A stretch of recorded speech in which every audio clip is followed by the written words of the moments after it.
Who you are is far more important for God than what we can ever accomplish in life. Kaya nga parang sinasabi ni Moises sa ating first reading, saan ka makakakita ng Diyos na ganyan? Nag-iisa lang ang Diyos na ganyan. Ang Diyos na ang mas pinahalagahan ay kung sino tayo para sa Kanya, tayo mga anak Niya, at hindi kung ano ang mga mabubuting magagawa natin para sa Kanya. Sapagkat kung ang mas pinahalagahan Niya ay yung mga mabubuti nating magagawa para sa Kanya, delikado tayo maniwala ka, sapagkat hindi tayo laging mabuti. Kamakailan lang, nagmisa ako, funeral mass dito, may nakaupo po dyan, nakaupo lang siya all throughout. Nakadikwatro pa paminsan-minsan, nagte-text lang. Kinakagat ko yung dila ko, busit na ako. Pero tinitiis ko kasi gusto kong magpakapti. Lord, tulungan mo ko. Busit ako dito.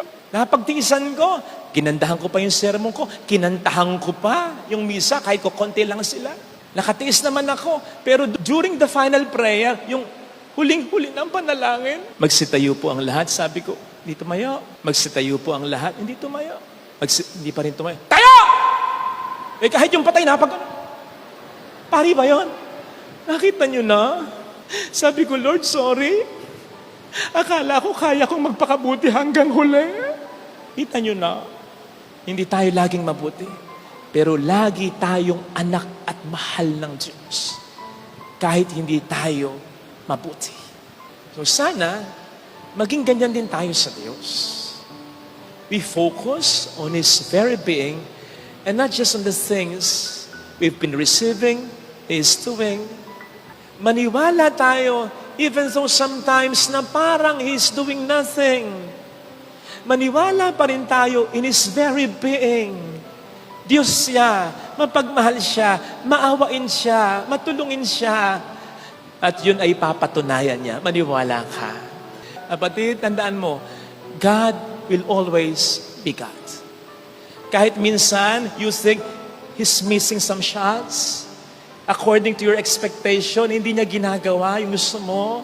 Parang walang magandang resulta. Or sometimes you feel you are missing Him. Wala siya, missing in action siya. God will always be God.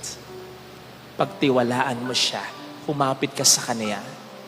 At patutunayan niya sa iyo, Diyos nga siya, mapagmahal siya, maawain siya, at tulungin siya, mahal ka niya. At patutunayan niya yon, hindi lang sa iyo, kundi sa mga taong nakapaligid sa iyo. Ganun ang ginawa niya kay Job. Lahat halos na wala na kay Job.